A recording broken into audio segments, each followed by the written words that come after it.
Est-ce qu'il reste encore des gens dehors? Ou vous êtes tous... Non? C'est bon? Super. Bon, alors, vous ne les voyez pas, mais donc on est à la Grange au Lac, à Évian, et le séminaire qu'on fait aujourd'hui s'inscrit dans une série et s'inscrit aussi dans une semaine de cours qui a lieu à Évian et qui est menée par Julien Lafontaine et Camille Faubel. C'est grâce à eux qu'aujourd'hui on est là. Et la série de séminaires s'appelle Surrounded by a Fog of Virtual Images. Et ça vient d'un texte de Gilles Deleuze qui s'appelle L'actuel et le virtuel. En fait, ce que Gilles Deleuze dit, c'est que chaque perception actuelle s'entoure, s'accompagne d'une nébulosité d'images virtuelles. Et si on a choisi ce titre pour notre série de séminaires, donc au laboratoire Alice, atelier de la conception de l'espace à l'EPFL, c'était à la fois pour parler du fait que dans notre relation à notre milieu, chaque perception qu'on va avoir va s'accompagner de ce que le milieu nous offre comme possibilité, ce qu'on peut faire de notre milieu, qu'est-ce qu'on est en mesure de faire. Et en même temps, c'était une manière d'avoir un certain recul critique par rapport au format qui a été imposé au séminaire suivant. Du coup, celui-là est le 4e, qui était littéralement dans des images virtuelles. Et nous n'avons jamais voulu poser une équivalence entre ces images virtuelles et la rencontre en chair et en os, qui est hybride et qui est la première de la série que nous avons actuellement. Alors, dans cette série de séminaires, chaque épisode concerne le travail d'une personne du laboratoire de recherche. Et le travail que je mène actuellement, et qui est très influencé par ce que font Patrick et Charlotte, concerne la manière dont le droit peut être l'outil d'une architecture qui soit expérimentale, participative, contributive et collective. En un mot, que cette architecture soit une pratique démocratique. Et par démocratie, je ne veux surtout pas entendre quelque chose qui serait réduit à une procédure ponctuelle, une fois tous les 5 ans, intermittente, où on choisit comme ça quelqu'un qui va décider à notre place et construire à notre place et parler à notre place pendant 5 ans, mais plutôt une démocratie au sens d'un mode de vie, d'une manière de vivre. Et quand on parle de manière de vivre, ce qui reste à définir, le cœur du sujet, c'est qu'est-ce qu'on entend par vivre, qu'est-ce qu'on entend par vivant. Alors par vivant, dans mon travail, j'ai rencontré le travail du philosophe américain John Dewey. Et John Dewey fait une lecture politique de la théorie de l'évolution de Charles Darwin. Qu'est-ce que dit Charles Darwin? Dans la théorie de l'évolution, chaque organisme vivant est défini essentiellement comme une activité de transformation du milieu qui va conditionner son activité en la soutenant ou en la contrariant. Et cet organisme vivant va adapter ce milieu en fonction des exigences de son espèce, en fonction de ses besoins.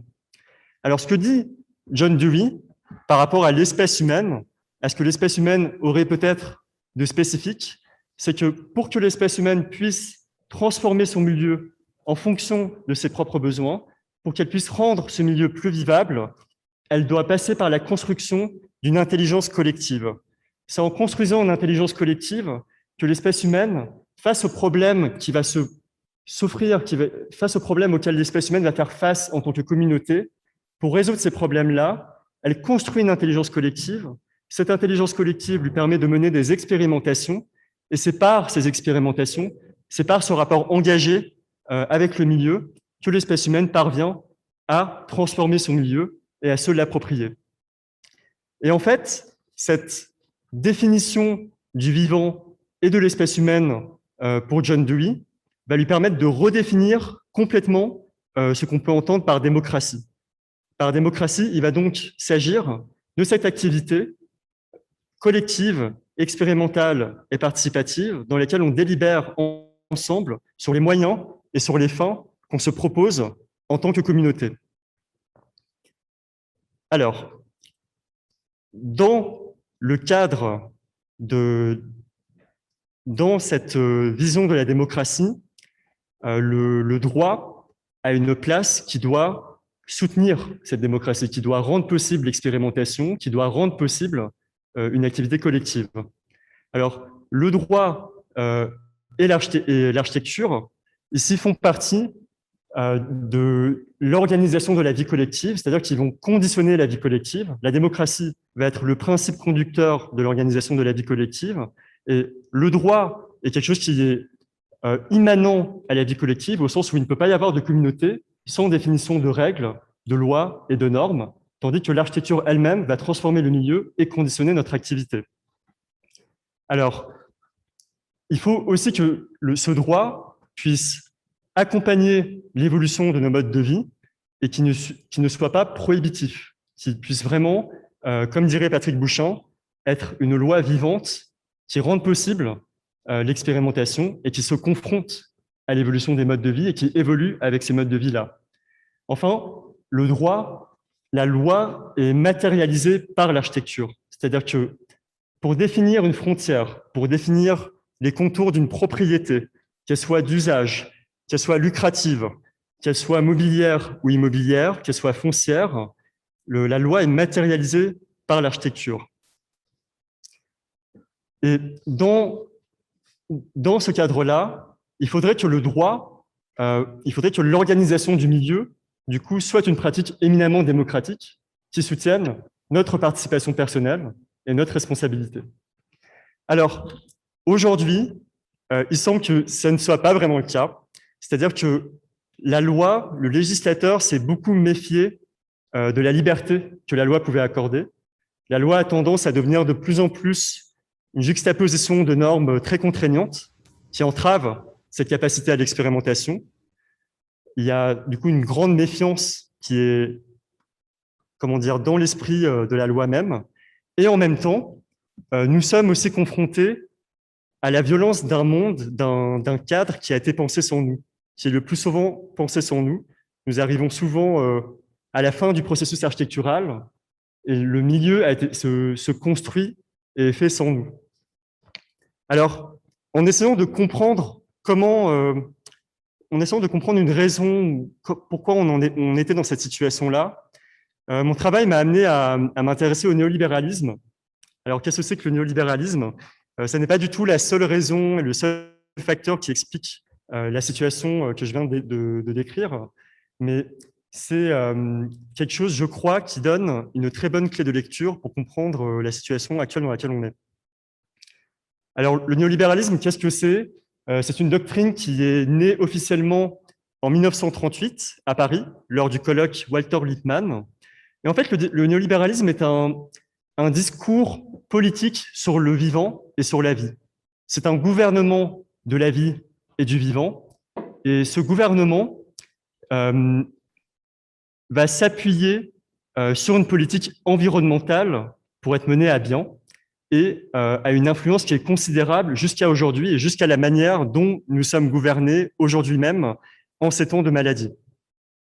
Alors, pour le néolibéralisme, l'économie mondialisée et industrialisée dans laquelle nous sommes, et dans laquelle nous sommes depuis plus d'un siècle, cette économie-là est l'horizon ultime et indépassable de l'espèce humaine. Ça a été théorisé par le journaliste Walter Lippmann, qui a donné son nom au colloque qui était le moment de naissance du néolibéralisme. Et puisque la fin du vivant, puisque la fin de l'évolution n'est pas discutable, le néolibéralisme a une vision qui est extrêmement problématique de la démocratie. On ne peut pas discuter du sens de l'histoire, du coup, il n'y a pas vraiment de démocratie. Et l'un des points de départ du néolibéralisme, c'est que l'espèce humaine n'est pas adaptée au milieu industrialisé et à cette économie mondialisée qu'elle a fabriquée par elle-même. Un monde qui est amené à être de plus en plus compétitif, avec de plus en plus de flux, de plus en plus de mobilité, de plus en plus de flux de biens, de personnes et de capitaux, et une compétition qui est à toutes les échelles de la société. Et du coup, le néolibéralisme va chercher à adapter l'espèce humaine à ce nouveau milieu par des interventions sur le milieu qui conditionnent l'activité de l'espèce à travers l'architecture et à travers le droit. Alors, et c'est là où sont actuels, c'est-à-dire que le néolibéralisme, qui n'est pas du tout démocratique, va toujours faire une opposition très très forte entre une minorité d'experts, de sachants qui, eux, savent la voie qu'il faut suivre, et une majorité, une masse de personnes dont la participation va être niée ou va être réduite simplement à cette élection une fois tous les 5 ans. Et par ailleurs, le néolibéralisme, dans son rapport au droit, va littéralement assimiler le droit à un code de la route. Puisque le sens de la vie est indiscutable, alors l'esprit même de la loi est indiscutable aussi. Et au lieu d'être un support d'expérimentation, il devient simplement, comme c'est décrit, un code de la route. Alors il me semble que dans la manière dont le droit en architecture devient cette juxtaposition de normes un peu absurdes, et dans la manière dont le plus souvent nous sommes écartés du processus architectural, il y a peut-être des liens à faire ici. Et je me suis beaucoup basé sur le travail pionnier de Douglas Spencer en architecture, qui a beaucoup travaillé sur le lien de l'architecture à cette politique de la vie et du vivant qui est le néolibéralisme, et évidemment sur les travaux de la philosophe Barbara Stiegler, sans laquelle je n'aurais pas sur laquelle je n'aurais pas découvert le travail de John Dewey ni de Walter Lippmann. Alors, longue introduction sur le néolibéralisme. À partir de ce contexte-là, l'objectif à la fois de ma thèse et de ce séminaire qui sont en dialogue très intime, c'est comment, en tant qu'architecte, on peut arriver à créer un cadre d'action qui puisse nous permettre d'agir sur les causes et les conséquences de la catastrophe à la fois démocratique et écologique que nous sommes en train de traverser et sur l'effrayante disparition d'une démocratie entendue au sens large, avec un mode de vie qui soit en son cœur, et sur laquelle la gouvernance de la maladie actuelle a jeté une lumière très crue, je pense. Alors, j'ai invité Patrick et Charlotte parce que leurs travaux respectifs ne concernent pas simplement en une forme bâtie, qui serait dissociée du reste, qui serait dissociée du contexte, mais bien plutôt en ce genre de cadre d'action qui permet une action, qui permet une pratique démocratique, qui permet à l'architecture d'être une pratique démocratique, qui s'appuie sur une lecture et une appropriation du droit, qui partent toujours du déjà là, et qui est dans une négociation constante avec les pouvoirs publics. Alors, si vous voulez, Charlotte et Patrick, je peux vous inviter peut-être à présenter votre travail, votre démarche, à l'aune de cette relation entre droit, architecture et démocratie. À Charlotte, alors. Merci. D'abord, merci pour cette invitation. C'est un sujet passionnant et j'espère pouvoir contribuer. Et puis, bien sûr, c'est un honneur de pouvoir être en cette compagnie. Quelques mots. Moi, je suis architecte, urbaniste, pédagogue et aussi activiste. Et je dirais que ce sont des facettes de mon travail qui sont liées les unes aux autres, qui ne sont pas dissociables réellement.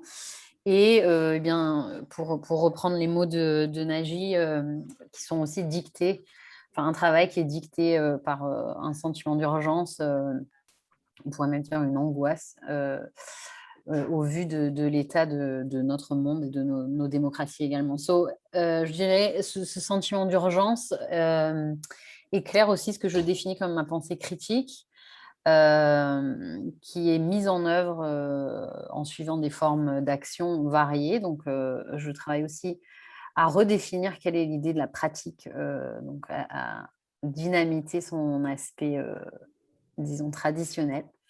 Et j'aime bien parler d'une sorte de troïka pour définir cette pratique critique du design ou du projet urbain, comme on l'appelle.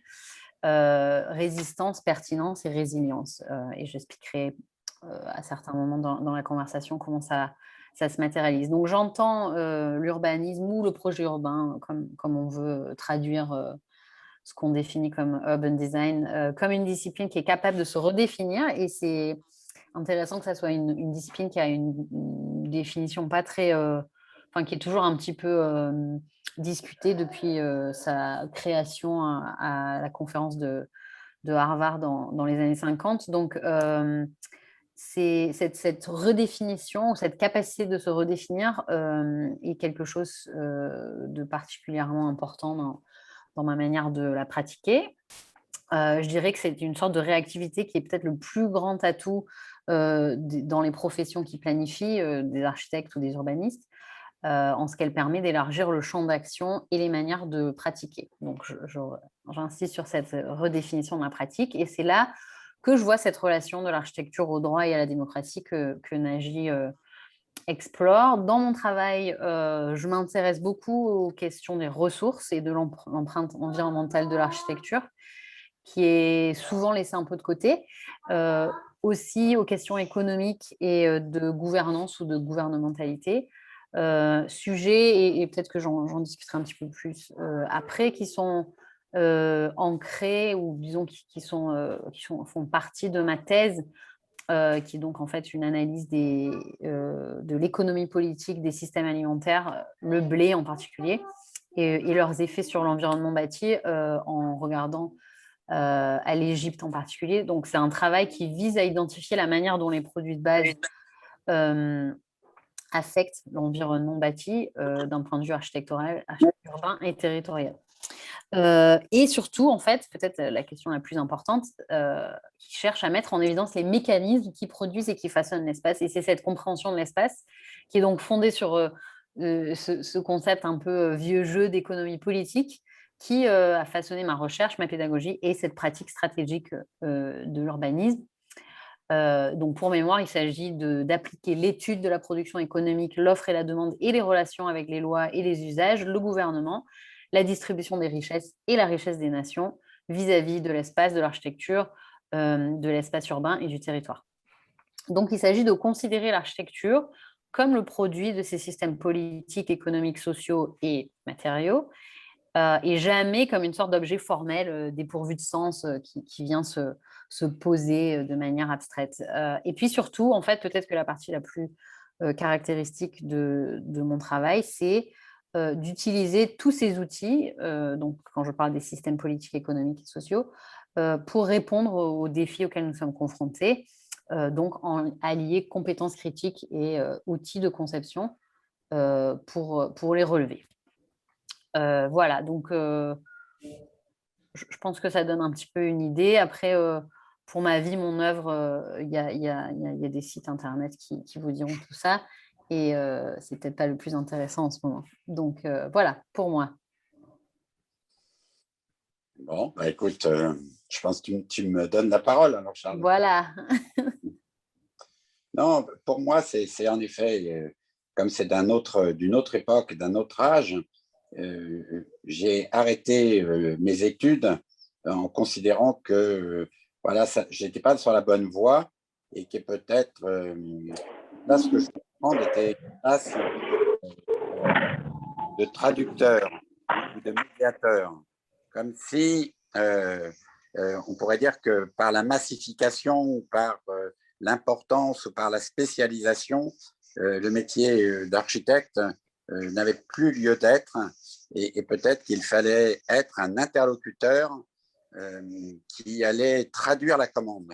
Donc, j'ai essentiellement travaillé sur la commande, c'est-à-dire de savoir qui commande, d'où vient la commande. Et c'est comme ça que je suis arrivé donc sur le déjà là, ou sur cette idée que l'on nomme la participation. C'est-à-dire que si, en effet, on regarde là où est le besoin de construire quelque chose, ou là où la société a besoin d'articuler ou de construire quelque chose qui n'est pas obligatoirement de l'architecture, mais peut-être construire des rapports humains ou construire un ensemble plus harmonieux, moins disloqué et peut-être moins désarticulé, il faut peut-être quelqu'un qui est un passeur qui saute de l'un à l'autre, et en passant de l'un à l'autre, il définit la commande où il met en mouvement le groupe. Alors c'est sûr que dans les années 60, 70, disons, cette manifestation, je n'étais pas le seul. Nous étions beaucoup à nous poser cette question de savoir quel était l'intérêt de produire une architecture vide de sens, et de produire une architecture qui n'était que formelle. Alors, j'avais décidé donc de ne jamais construire et de ne faire qu'avec ce qui était déjà là, voire que de transformer seulement ce qui est déjà là. C'est-à-dire de dire, faisons avec ce qu'on a, arrêtons de consommer de la matière, arrêtons de produire des objets sont vides de sens et qui éventuellement sont déjà en obsolescence à peine terminée, et travaillons avec ce qu'on a. Alors du coup, le droit est très présent parce que le déjà là oblige d'introduire l'idée de la vie avant la réglementation, puisque le déjà là parle, c'est-à-dire que l'objet construit, il parle avec son histoire, c'est-à-dire que c'est pas, il ne parle pas avec une parole ou avec un règlement, il parle par la matière ou par l'organisation qu'il a laissée, et ce déjà là, en fin de compte, est chargé d'un droit vivant, et on pourrait presque dire d'un droit coutumier, d'une habitude, et il n'est pas dans le règlement ou dans le droit tel qu'il est écrit. Et donc, comme il fallait assurer ce déjà-là avec l'avenir du déjà-là, il fallait donc que j'en assure la traduction. C'est-à-dire qu'il fallait que j'interprète ce que le bâtiment ou l'organisation disait, et elle le disait avec quelqu'un qui s'en servait. Donc, c'est quelqu'un qui en effet était vivant dans quelque chose qui était et le fait que ce vivant voulait s'en servir pour quelque chose pour lequel la chose construite n'avait pas été faite pour cela, il fallait assurer ce passage entre un déjà là passé avec un déjà là présent et éventuellement un déjà là passant à la vie. Donc, il ne fallait parler que de transformation. Et pendant que je transformais, je me suis rendu compte que je me transformais moi-même et que je transformais le groupe qui m'avait posé la question ou le groupe que j'avais tenté d'aider. Et donc, du coup, c'est comme ça que je suis rentré dans le droit et que je me suis rendu compte que le droit n'existe que par ce qu'on appellerait une jurisprudence. C'est-à-dire que le droit n'est qu'un millefeuille au moment de son jugement, du jugement de la chose. Le droit intègre le cas, comme on dit, ou intègre ce que le jugement a défini pour le cas. Et du coup, c'est en effet une sorte de loi en mouvement. Et je me suis rendu compte aussi que la loi, contrairement à ce qu'on croit et contrairement au règlement, la loi n'est pas applicable telle qu'elle est. La loi est interprétable. Et éventuellement, la loi s'interprète ou se met à la disposition du cas. Et dans la loi, il y a toujours une sorte de non-dit. On appelle ça une lacune dans le droit. C'est-à-dire que la loi n'est pas complète parce qu'elle permet d'être toujours adaptée au cas concret. Et donc, peut-être que c'est de ça dont on ne parle pas assez, ou c'est de ça, en fin de compte, dont on ne joue pas assez avec. Et quand Nagy disait tout à l'heure, voilà, il faut s'appuyer sur la loi, et il faut peut-être une loi vivante, mais en effet, c'est parce qu'il y a une loi vivante qu'une société est possible. C'est-à-dire que ce n'est pas une société qui ne peut vivre que parce qu'il y a un système coercitif qui l'empêche de faire, mais c'est peut-être une société, en effet, comme John Dewey le proposait, est une société, en fin de compte, qui permet de faire, et parce que ça permet de faire, la liberté de faire permet en effet de pouvoir vivre librement, donc, et de pouvoir vivre démocratiquement, ou de pouvoir vivre harmonieusement, et peut-être qu'en faisant, le cadre de ma vie possible. Je ne sais pas pourquoi je suis là, je ne sais pas pourquoi je fais les choses, mais pour vivre, j'ai besoin de faire et j'ai besoin de vivre avec les autres. Je ne peux pas vivre seul. Et donc, c'est un contrat permanent, ou c'est une négociation permanente que je dois avoir avec les autres. Et c'est parce qu'il y a la négociation, éventuellement, qu'il n'y a pas le conflit, ou que dans le conflit, le conflit se résout par la négociation, et éventuellement le conflit se reporte. Mais le conflit ne va pas jusqu'à l'élimination de l'autre, l'élimination de celui avec lequel on est en désaccord. Donc c'est un désaccord permanent qui est en mouvement et qui permet de vivre. Donc voilà, je pense qu'on ne peut pas faire autrement.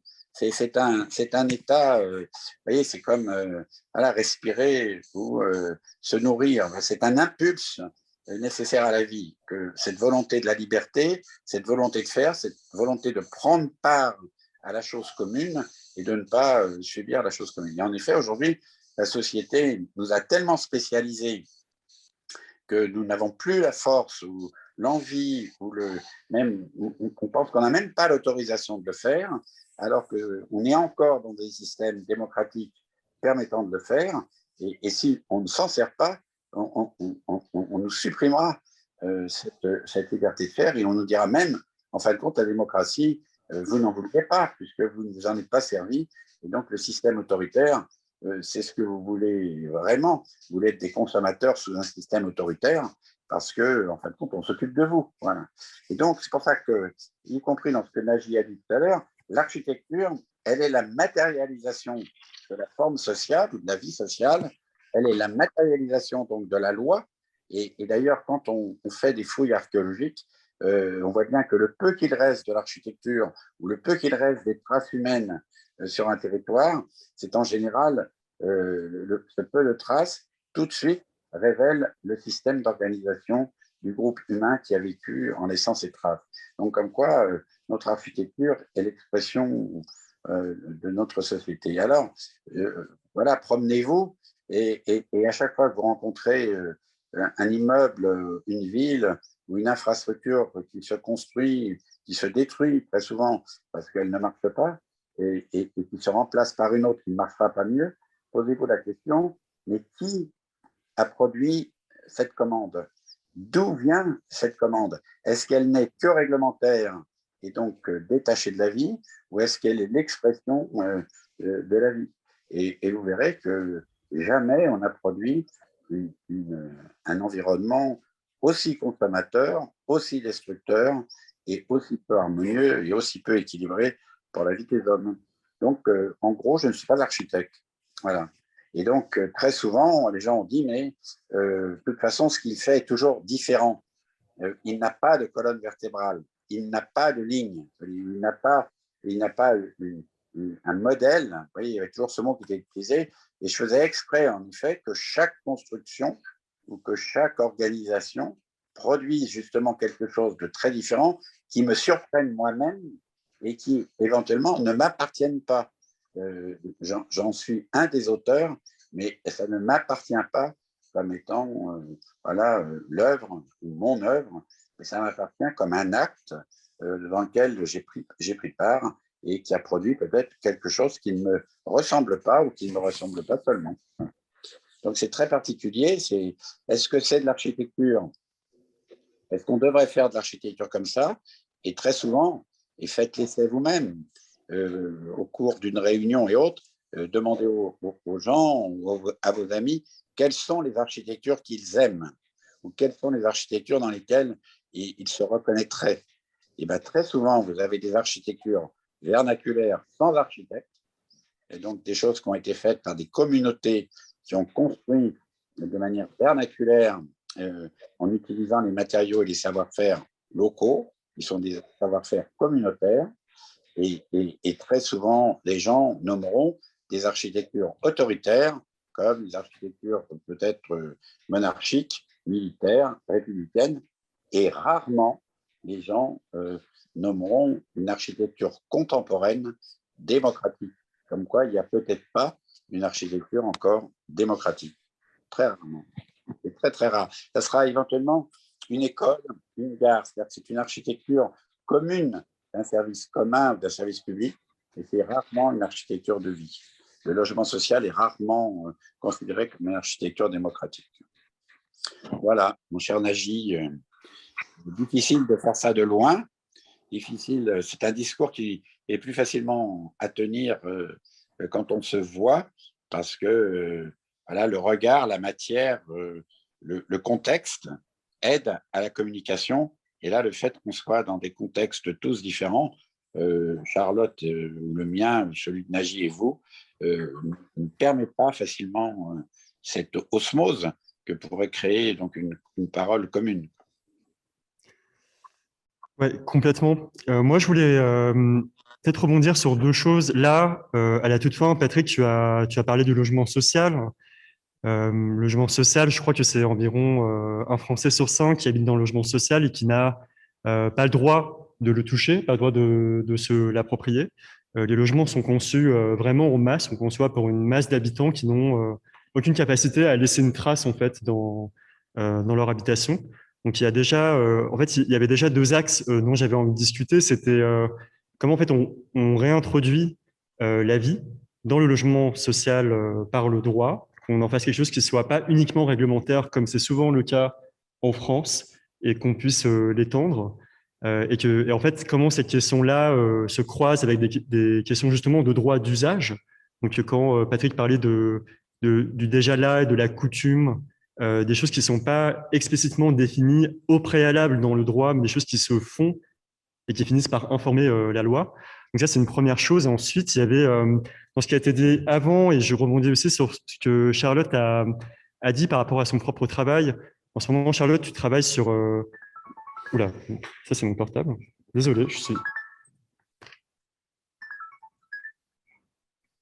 Donc Charlotte, tu travailles sur la question à la fois des ressources. Et en ce moment, Charlotte tient un séminaire à Harvard qui s'appelle Material World, dans lequel elle travaille justement sur tous les processus de matérialisation de l'architecture. Enfin, elle pourrait en parler beaucoup mieux que moi. Et dans ce rapport entre le déjà là, la transformation des ressources et la manière dont ça a informé la pratique de Patrick, voilà, je vois un peu deux axes. Peut-être, je dirais une question par rapport à, puisqu'on parle de vie, ce serait comment en fait, Patrick, il y a un moment où tu écris, il me semble, dans Construire ensemble le grand ensemble, qui est paru en 2010. Tu dis que au cœur de l'écologie, il devrait y avoir une loi humaine. On devrait placer les modes de vie au cœur de ce qu'on entend par écologie. Donc, je ne sais pas si tu peux développer sur ça, par exemple. Et non, je peux déjà par rapport, parce que pour le moment, vous voyez, on n'arrête pas de dire, voilà, les matières fossiles, il faut faire attention de consommer moins de matière, bientôt on manquera de matière. Moi, je me suis rendu compte très tôt que dans quelques temps, on manquera peut-être de savoir-faire tout simple, comme les savoir-faire de la construction. Et donc, là, pour le moment, on s'en fout. Il y a une réserve illimitée, comme il y avait au 19e siècle, une apparente réserve illimitée des ressources fossiles. Et donc, peut-être qu'il y aura bientôt une réserve limitée des savoir-faire nécessaires à la vie sur Terre. Il n'y aura que des savoirs virtuels qui ne sont que des accompagnements d'actes concrets. Et donc, très tôt, j'avais dit, mais le logement social, en effet, on ne peut pas y toucher quand on l'habite, mais qui l'a construit? Et c'est comme ça que très tôt, j'avais donc Oula, ça a coupé pour... Je vais prendre le relais, pas de Ah oui, problème. bah, prends le relais, oui, bien sûr. J'espère qu'il va revenir parce que je ne vais pas faire tout ça toute seule, hein. Du coup, je reviens. C'est intéressant parce que du coup, il égratignait un petit peu la question des matières premières. Du coup, je peux peut-être rebondir sur ça parce que vis-à-vis de la loi, en fait, ce que moi je trouve particulièrement intéressant, c'est que d'abord, il y a une réflexion, je dirais, qui est absente ou qui n'est pas assez marquée dans l'architecture et la manière dont on exploite effectivement les matières premières et la manière dont les matières premières viennent se trouver dans l'architecture, aussi d'un point de vue de la pédagogie, c'est-à-dire que très souvent, enfin après, je sais que ce n'est pas le cas de tout, mais il y a beaucoup de cours où on n'apprend pas vraiment la manière dont, disons, la responsabilité de ce qu'on choisit comme matériau, par exemple, euh, et, et, euh, et surtout la question de changer la manière dont on approche le projet. Alors, ce n'est pas un truc qui est directement lié à la loi, bien qu'il y ait un rapport. Et je peux donner un exemple qui est, je trouve, assez parlant de la manière dont, en tant qu'architecte, on n'a pas complètement appréhendé ces questions. Alors, c'est un exemple que Jane Houghton mentionne dans son livre Reciprocal Landscape, où elle donne l'exemple du High Line à New York, le projet de l'agence Diller Scofidio qui avait proposé pour les bancs qui sont utilisés sur la High Line des bancs en IP, qui est un bois tropical qui, en fait, bien qu'il puisse avoir tous les labels nécessaires, ne s'exploite pas de manière durable de toute façon.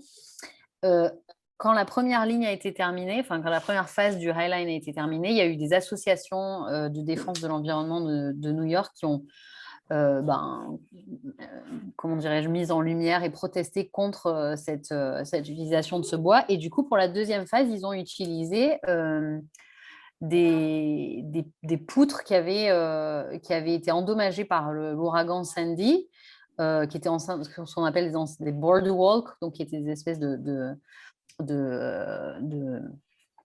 quais en fait sur la mer. Et on s'est servi de ces bois pour faire les bancs de la deuxième phase de la Highline. Et du coup, la question, c'était comment ça se fait qu'on n'ait pas pensé à ça tout de suite, en quelque sorte. Donc, c'est un peu la remise en question de la manière dont on perçoit, disons, l'exploitation des matières premières. Et ensuite, la question légale, elle est liée au fait que ça ne soit pas toujours possible d'utiliser ces matériaux parce que certaines lois l'empêchent, on n'a pas le droit d'utiliser ceci, cela. Certains matériaux peuvent avoir été traités avec des produits chimiques qui sont plus qu'on considère ou qu'on sait maintenant être dangereux, etc., etc. Donc après, il y a des questions plus complexes qui sont liées aussi à la légalité d'utiliser certains matériaux qui remettent un peu en question cette manière d'utiliser les matières premières. Et après, en particulier, moi, ce que je regarde, c'est dans ce séminaire Material World, qui est bien sûr une référence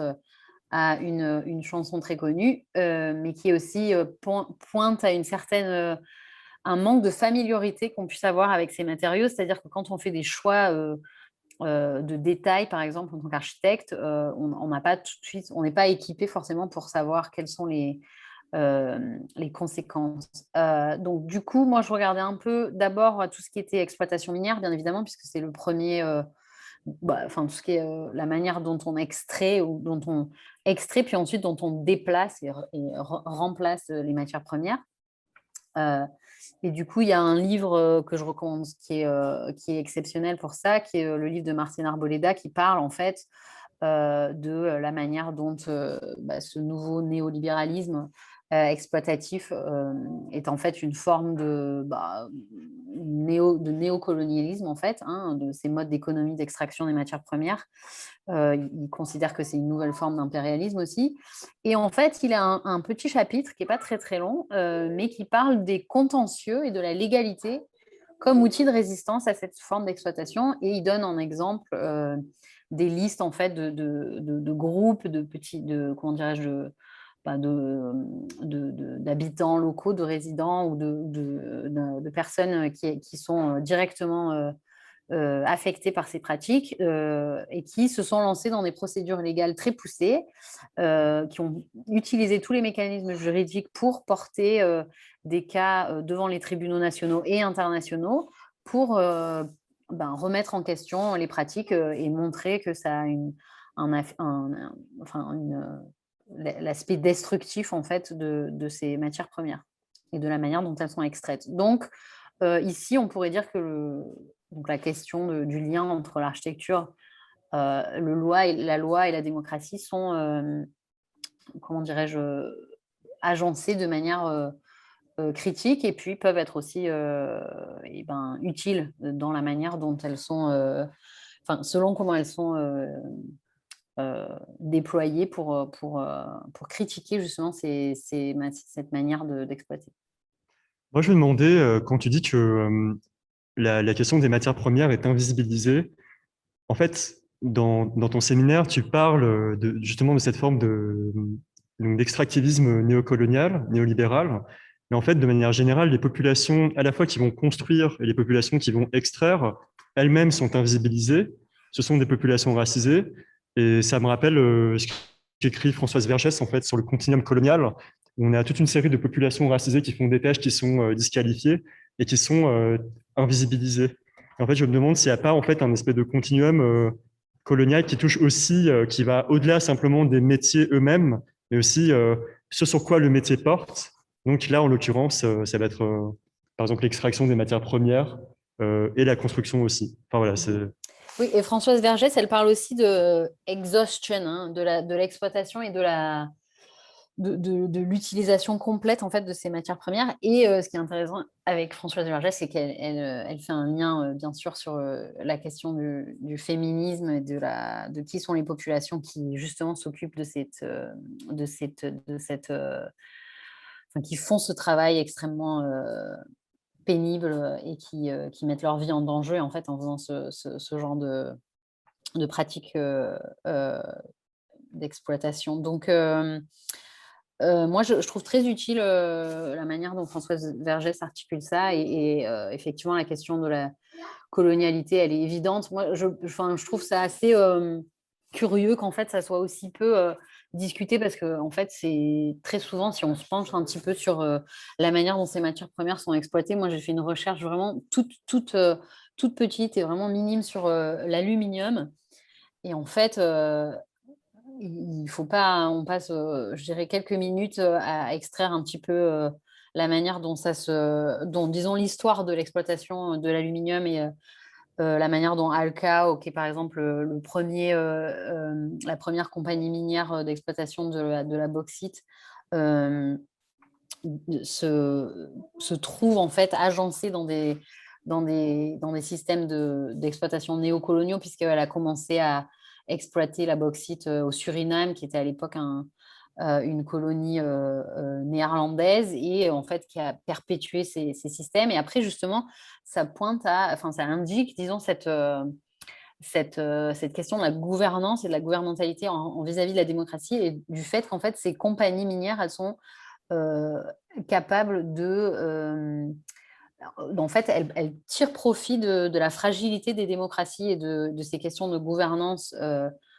Et dans le cas du Suriname, c'est vraiment flagrant puisque donc, le pays est devenu indépendant dans les années 60 et la compagnie avait déjà financé un énorme barrage hydroélectrique qui a noyé des centaines de milliers d'hectares de la forêt tropicale, chassant des populations indigènes sans leur demander leur avis et sans compensation, ou alors avec des compensations minimes, dans le but unique, disons, à 90%, d'en fait fournir de l'électricité à leurs usines de fabrication d'aluminium. Donc, on est dans une espèce de cercle vicieux très évident. Et puis, en fait, en 2003, la compagnie a décidé d'abandonner le Suriname parce que ce n'était pas assez rentable et elle a payé une fraction infime pour tout ce qui était remettre en état cet endroit. Donc, je me suis un petit peu perdue, mais tout ça pour dire que il suffit de se pencher très brièvement sur ces systèmes d'exploitation des matières premières pour voir que donc vous, quand vous choisissez en tant qu'architecte comment dirais-je, un interrupteur d'une certaine manière, vous avez aussi bien sûr la relation invisible et puis la distance aussi au territoire exploité qui est complètement invisibilisé mais qui est là, quoi. Donc, l'exemple d'Alcao, il est tout à fait, il est très utile pour voir effectivement la manière dont c'est fait. Donc, on a un format néocolonial. Et comme je disais, il suffit de gratter un petit peu. Donc, par exemple, le 5e exploitateur de bauxite mondial, c'est la Compagnie des bauxites de Guinée. Donc, c'est la seule compagnie qui est une compagnie nationale. Le reste, c'est Alcao, Rio Tinto, Hydro et tout ça, et la compagnie des bauxites de Guinée. Dès qu'on cherche un petit peu, en fait, elle est aux mains des deux autres compagnies. Donc, Alcao et Rio Tinto sont les détenteurs des actions. Donc, en fait, tout est assez bien ficelé. Tout ça pour dire qu'en fait, dès qu'on cherche un petit peu, on trouve tout de suite toutes ces relations d'exploitation néocoloniale en relation aux matériaux qu'on utilise, nous, en tant qu'architectes, dans nos projets, quoi. Donc, je trouve ça toujours un petit peu curieux que ça ne soit pas plus mis en avant ou qu'on fasse mine de découvrir. Moi, je trouve ça toujours un petit peu étrange. Du coup, je pense que tu as dû le mentionner juste avant et j'ai peut-être raté, mais quelle est la forme légale qui va rendre cet extractivisme néolibéral possible? Quelles sont en fait les zones de droit ou de non-droit ou en fait comment légalement ces compagnies elles agissent et comment elles arrivent oui, à extraire de cette manière-là? Bah, après, il y a tout un tas de mécanismes possibles. C'est-à-dire que ça dépendra d'abord, bon, c'est assez, ça dépend disons, de la structure légale de l'endroit où on se trouve. Tout ce qui est lié au format néocolonial, je dirais. Donc, le format colonial, bon, mais on le connaît, c'est-à-dire qu'on a des compagnies qui s'installent, qui obtiennent des licences d'exploitation de manière plus ou moins légale. Ça dépend de la situation. Mais après, on a aussi tout ce qui est format d'exploitation, alors qui est un petit peu plus compliqué, c'est tout ce qui est lié au développementalisme, c'est-à-dire qu'on va avoir des compagnies qui sont là et qui font du consulting ou alors qui qui proposent des systèmes financiers aux États pour acheter par exemple des marchandises ou des infrastructures étrangères. Donc on a une espèce de système de siphon des budgets nationaux. Donc c'est moins évident que la compagnie qui va exploiter qui va exploiter des mines d'un point de vue, disons, basique, mais des systèmes un petit peu plus complexes d'extraction par les équipements. Et ça on le voit pas immédiatement, mais en fait, dès qu'on gratte un petit peu, on s'aperçoit. Je ne connais pas exactement disons, les systèmes légaux précis, mais disons que les mécanismes qui existent sont assez similaires, en fait. Donc, ça va de la licence de la licence classique d'exploitation à l'achat des terres, bien qu'il y ait beaucoup de pays qui se soient dotés de lois qui les protègent contre la propriété par des compagnies étrangères. Après, ça se solutionne très bien avec des compagnies écrans, etc., etc. Donc, sans être un expert, c'est assez évident que la loi peut être soit contournée, soit simplement mise au service de ces compagnies d'exploitation ou à des compagnies qui exportent des infrastructures, des machines, bien sûr, tout ce qui est machines qui servent à l'exploitation aussi. D'ailleurs, Arboleda en parle très bien dans le livre, il fait ça beaucoup mieux que moi, c'est sa thèse. Et je vois qu'il y a un exemple aussi, oui, Extraction Empire, qui est très bien, qui aussi regarde à ça. Mais en fait, moi, je dirais juste pour mettre un petit peu plus, pour être plus précise vis-à-vis de ce que je fais, j'essaye vraiment de faire le lien entre la responsabilité de l'architecte qui choisit certains matériaux, le détail d'architecture, par exemple. Moi, je trouve ça un outil fascinant pour lier justement le choix du designer et la pratique extractiviste. Donc c'est sur ça que ce séminaire en particulier se situe. Voilà. Juste avant de poursuivre, est-ce que Patrick est Et de retour? revenu. Non, il n'est pas là. Il nous a abandonnés. Ah, il faut que je le refasse entrer. C'est J'ai lâche. pas vu mon. Mais. Oh là là. Alors, pour Lucia, Patrick m'a écrit qu'il fallait le refaire entrer. Est-ce que tu vois iPhone des bâtisseurs dans la salle d'attente? Non. Et Non. tout le monde est accepté. Oh.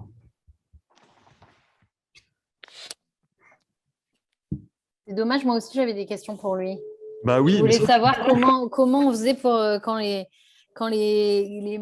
comment dirais-je, les phénomènes justement de gentrification et compagnie s'approprier les pratiques participatives. Ça m'intéresse. On voit ça se faire beaucoup d'ailleurs sur les panneaux de promotion immobilière. Des fois, il y a marqué que c'est participatif. Ouais, complètement. Je suis vraiment désolé pour toute l'audience. J'essaie juste Bon, mais c'est pas grave. Moi, je veux bien continuer. J'ai des choses à dire, hein. Vas-y, essaye de le faire rentrer, ce serait bien. Ouais. D'ailleurs, je voulais un petit peu montrer. Tiens, je vais en profiter pour faire un partage d'écran parce que je voulais montrer un exemple de. Alors, est-ce que vous voyez? Ouais. Alors, Divergent Architecture, est-ce que c'est ça? Ouais, c'est pas celui-là que je voulais montrer. Celui-là. Où je voulais montrer justement qu'en fait, nous, on utilisait beaucoup le travail de Patrick. Donc ça, c'est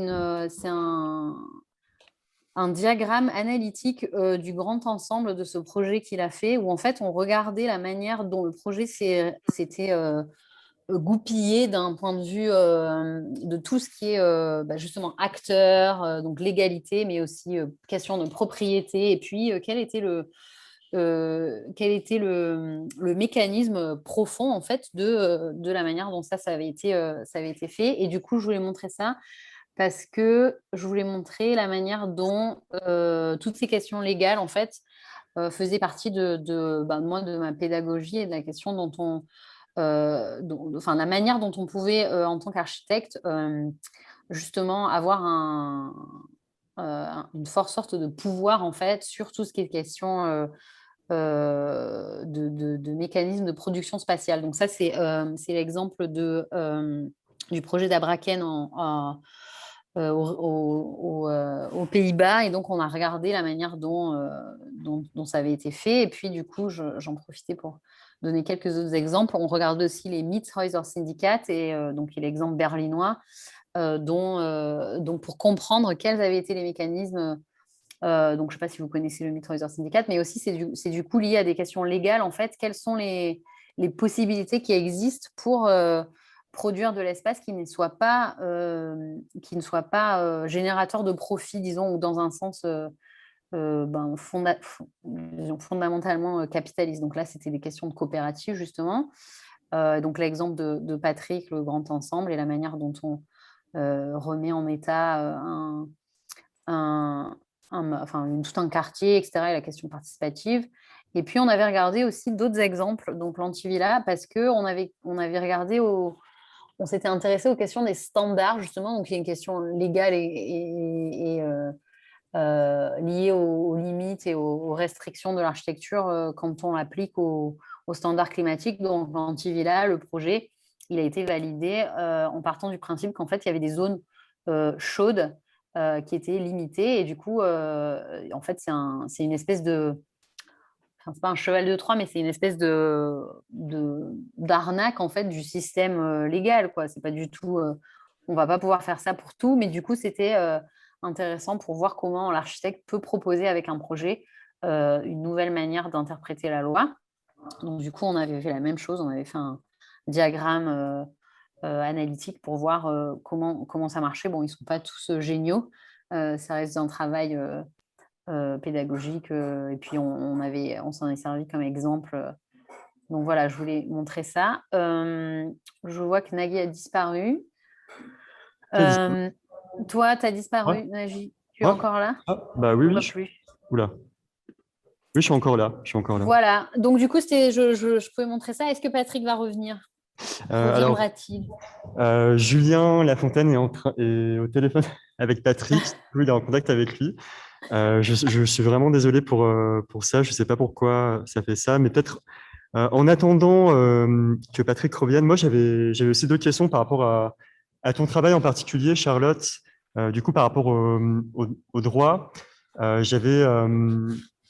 y avait, moi, une chose qui m'avait marqué quand j'ai lu Migrante Marseille, et il se trouve que je suis très proche de 3 personnes qui font leur diplôme actuellement sur Marseille et qui étudient en fait la manière dont, on a étudié la manière dont en fait, le droit était une partie intégrante de la politique de gentrification qui était en cours à Marseille.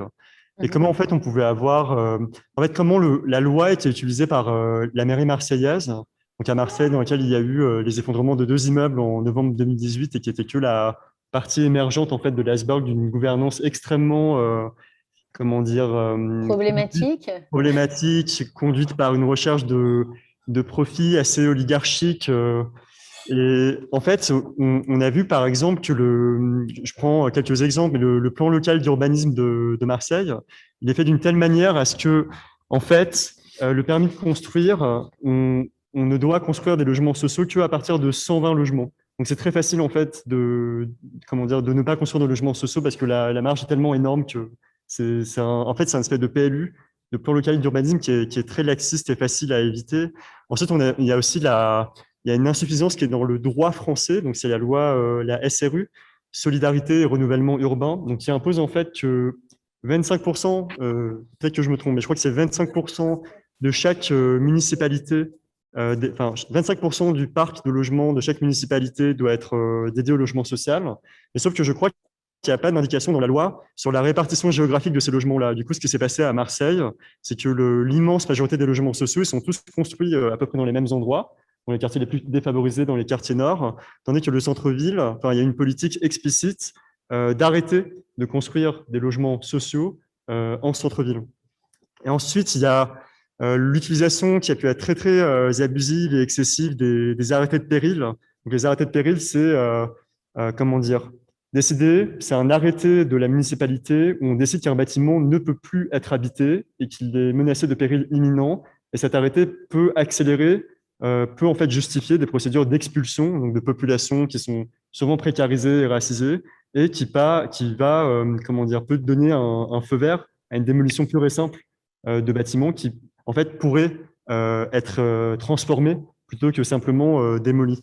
Et en fait, moi, une question que je m'étais posée en voyant tout ça, c'est est-ce que tous ces outils légaux qui ont été utilisés par une mairie pour faire une politique, clairement une stratégie politique de gentrification, est-ce que ces outils-là, nous, on peut se les réapproprier?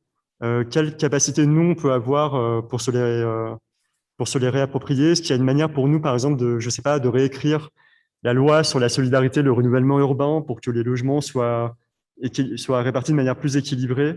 Enfin voilà, c'est un peu. Est-ce qu'en gros, en fait, on peut se réapproprier des outils légaux qui sont utilisés d'une manière qu'on combat en architecture? Ben oui, je dirais oui. Je voulais justement, je vais en profiter de nouveau pour partager un visuel. Je voulais donc Noailles, c'est le quartier dont Naji parle, qui a souffert cette tragédie, donc avec 2 immeubles qui sont effondrés et puis 8 morts. Et en fait, nous, quand on a travaillé sur ce quartier, on a utilisé justement cet outil qui s'appelle l'ASL, qui est en fait un outil légal qui existe, qui consiste à autoriser un syndic de copropriété, donc l'espèce d'outil légal qui permet à un groupement de propriétaires de gérer leurs biens communs. Donc, dans un immeuble, ça veut dire que si on a 4 propriétaires, ils se réunissent une fois par trimestre, ils décident s'ils doivent refaire leur façade, etc. Ils payent l'électricité des parties communes, etc., etc. Et en fait, l'ASL, qui est l'association syndicale libre, qui n'est pas la copropriété, a le droit d'être propriétaire de biens de parties communes, par exemple. Et en fait, c'est un exemple qui est souvent utilisé plutôt pour avoir des parkings. Hein. Donc, en général, il y a un parking commun, c'est géré par l'ASL. Et en fait, nous, on s'est intéressé à la manière dont cet outil, qui est utilisé pas du tout de manière militante, pourrait au contraire être coopté, retourné pour remettre en état un quartier entier, en partant du principe que toutes les copropriétés, donc qui sont par parcelle, hein, pouvaient s'allier et former un ASL qui, donc du coup, ça, c'est un outil légal, c'est possible, et permettrait de rénover donc, ce quartier sans que ça soit gentrifié, justement. Donc ça, c'est un exemple dont on s'est servi. Ensuite, je pourrais peut-être parler du deuxième exemple qui est pour le quartier de La Castellane, qui est un quartier qui fait partie des quartiers nord de Marseille, donc qui est une cité qui souffre d'une réputation, disons, mauvaise. Et en fait, ce projet utilise disons une typologie urbaine connue qui est la forme du cours, en fait, qui est une sorte de semi-boulevard, promenade, et qui réintègre ça dans le tissu urbain de la cité. Et en fait, l'outil légal, en l'occurrence, qu'on voit peut-être ici, c'est l'idée de dire que dans ces cours intérieurs, eh bien, on suspend en fait la loi qui existe, qui interdit de construire, qui interdit de faire des activités commerciales, etc., etc., et qu'on utilise en fait, on retourne ce qu'on pourrait définir comme la zone. Hein, donc, quand on pense à zone, on pense zone industrielle, zone portuaire, toutes ces espèces de zones d'exception dont on agit. On a parlé brièvement avant, tout ce que Kellery Sterling a analysé dans son travail sur la zone, qui est justement une espèce de format extraterritorial, extra-légal, où on peut faire tout ce qu'on veut, entre guillemets, où beaucoup de lois, notamment fiscales, sont suspendues au profit de compagnies privées, justement, avec des formes, des tarifs et des taxes d'exception. Donc, en fait, d'utiliser ce format légal pour l'appliquer dans un tout autre contexte qui permettrait à des quartiers qui souffrent justement d'un manque d'intégration dans les vies économiques pour des raisons évidentes de discrimination et de discrimination à l'accès à l'emploi, de discrimination à l'accès aux infrastructures parce que c'est isolé et que c'est mal desservi par les transports publics, etc., etc., de en fait utiliser ces espèces d'outils légaux pour justement les mettre au profit des populations qui habitent dans ces quartiers. Moi, je me Donc ça, demandais s'il y avait... ça, oui, c'est excuse-moi. deux exemples qui peuvent peut-être montrer justement cette manière dont on peut utiliser le droit à bon escient. Je m'étais demandé s'il y avait déjà eu des précédents de la zone que tu viens de montrer, enfin, ce dispositif légal-là. Et aussi, ce que je trouve assez remarquable, c'est que en fait, la zone franche, telle que c'est abordé par Keller Sterling, c'est vraiment un paradigme, c'est un modèle spatial et légal du néolibéralisme, au sens où ce sont des espaces qui sont uniquement dédiés à la compétition et à l'économie mondialisée, à la compétition économique internationale. Ce sont des espaces d'infrastructure avec tout ce qui va être nécessaire pour que cette économie mondialisée se passe de la manière la plus fluide possible, en éliminant tout ce qui pourrait tout ce qui peut avoir la capacité de nuire à ces circulations commerciales-là, donc pas de droit de grève ou de syndicat ou etc. Et surtout, en fait, les zones franches sont souvent des lieux d'exploitation de populations racisées. Ce que je trouve particulièrement remarquable ici, c'est que ce sont ces mêmes populations, du coup, à Marseille, qui n'ont pas accès au marché du travail qui est normal, ou des populations qui sont des populations invisibilisées, qui désormais, en fait, peuvent avoir un espace de liberté. Et là, le droit est un peu renversé comme un doigt de gant, à la fois dans le droit lui-même et spatialement. On a un renversement que je trouve extrêmement intéressant. C'était l'un des exemples qui m'a le plus marqué dans Migrante Marseille. Et je m'étais demandé si, en fait, lorsque l'idée vous est venue, je parle vraiment pour tout le studio de projet de faire ça, est-ce qu'il y a déjà eu des précédents en fait, de ce genre de zone, ou est-ce que c'est quelque chose que vous avez un peu inventé? Moi, j'en connais pas, j'avoue. Mais en fait, si on regarde à la loi, la loi, elle est pleine de ces exceptions. Enfin, Patrick en parlait un petit peu. Toutes ces zones, je vais arrêter le partage. Par exemple, toutes ces zones de cité, elles sont déjà sous le coup de certaines exceptions de légalité, puisque la ville décide de démolir certains bâtiments ou d'appliquer cette fameuse loi des logements sociaux, etc., un peu à tort et à travers. Donc, je n'ai pas d'exemple où c'est mis au service des populations locales, mais je pense que ça vaudrait la peine de se pencher un petit peu sur la question et de voir s'il n'y a pas des exemples justement qui seraient utiles pour renverser justement cette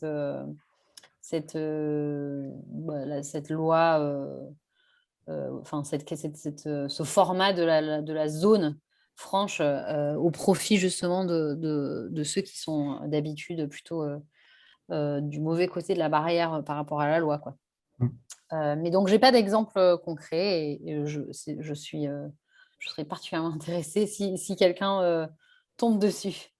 Ce serait un bel exemple. C'est vrai qu'on peut en Je profiter suis pour revenu. réattiser. Il est Voilà. revenu, alléluia. Je suis revenu. Non, Naji, je peux prendre la parole? Oui, bien sûr, évidemment. Oui. Non, donc je vais juste finir ma phrase là, que je n'ai pas tout à fait terminée tout à l'heure sur justement cette richesse qui a été créée par des gens qui sont venus construire les cités. Et donc, quand on dit qu'on ne peut pas toucher un logement social, on oublie complètement que peut-être ceux qui habitent aujourd'hui les logements sociaux sont issus de ceux qui l'ont construit, sont héritiers de ceux qui l'ont construit. Et donc, par rapport à ce que Charles dit là, en effet, on est tout le temps dans le non-droit. C'est-à-dire ces zones sont dans des droits d'exception et dans le non-droit. Et donc, la destruction du logement social est un vol social, puisque le logement social est construit avec de l'argent, de l'épargne populaire, puisque c'est en fin de compte 10% de la valeur de la construction d'un logement est puisé dans l'épargne populaire, dans le livret A, et les 90% ont été empruntés par l'office d'HLM qui donc s'est remboursé sur le temps long, sur les 35 ans d'emprunt, c'est remboursé par les loyers payés. Donc, on pourrait déjà dire que c'est une propriété sociale, mais c'est même une propriété matérielle, presque financière, que les occupants des cités ont sur le logement social. Donc, déjà ça, on devrait tout le temps le rappeler, que pour tout le monde, l'accès au crédit, le leasing même, de payer par des loyers sur le long terme, le logement social est comme cela. Donc, on devrait totalement interdire la destruction, ou quand il y a destruction, on devrait considérer que peut-être la propriété ou l'appropriation, parce qu'il n'est pas question de rentrer dans ce modèle d'une propriété bourgeoise, mais l'appropriation de cet endroit appartient aux populations qui l'habitent. Et détruire, c'est même une négation de cette propriété sociale, et c'est détruire même l'histoire sociale du logement social. Alors, moi, je suis assez d'accord que ce serait intéressant qu'on fasse l'énumération de tout ce qui est hors droit commun et qui est en droit d'exception, pour lequel, donc, en effet, l'État ou les collectivités ont utilisé ce hors droit commun pour pouvoir répondre plus rapidement et peut-être plus brutalement au problème tel qu'il est posé. Et comme là, on arrive à une période où on va devoir donc reconsidérer la chose construite quand elle a été mal construite, et y compris sur des biens publics où les collectivités vont abandonner. La SNCF, admettons, a 3000 gares qui sont inhabitées et qui n'ont pas de valeur, ont une valeur nulle, peut-être sur le marché de l'immobilier, voire négative. Il faudrait peut-être payer des travaux pour pouvoir les mettre sur le marché. Et donc, on devrait faire un inventaire des choses qui n'ont pas de valeur au sens spéculatif du terme ou commercial du terme, mais qui ont une valeur historique et une valeur sociale. Et on devrait regarder aussi de l'autre côté les dispositions que l'État a prises pour pouvoir justement, encore une fois, dans un système néolibéral, utiliser encore plus le privé. C'est ce que j'appelle le partenariat public-privé, les PPP. Le PPP, au début, il est parti d'un bon sentiment. Les collectivités ne pouvaient pas tout faire.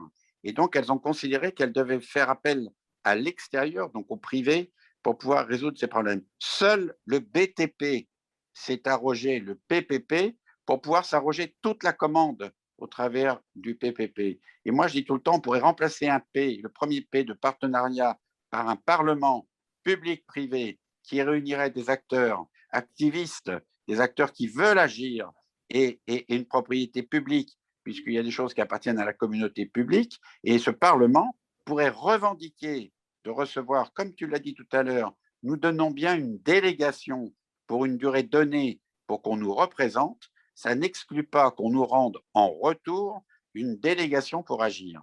Et donc, comme bien sûr, on ne l'obtiendra pas simplement en la réclamant par une nouvelle loi, mais il faut qu'on la réclame par des actes concrets. Donc, il faut occuper des endroits qui sont non résolus par la puissance publique et les revendiquer comme quoi on peut les recevoir. Quand j'ai fait la friche de la Belle de Mai, c'est comme ça.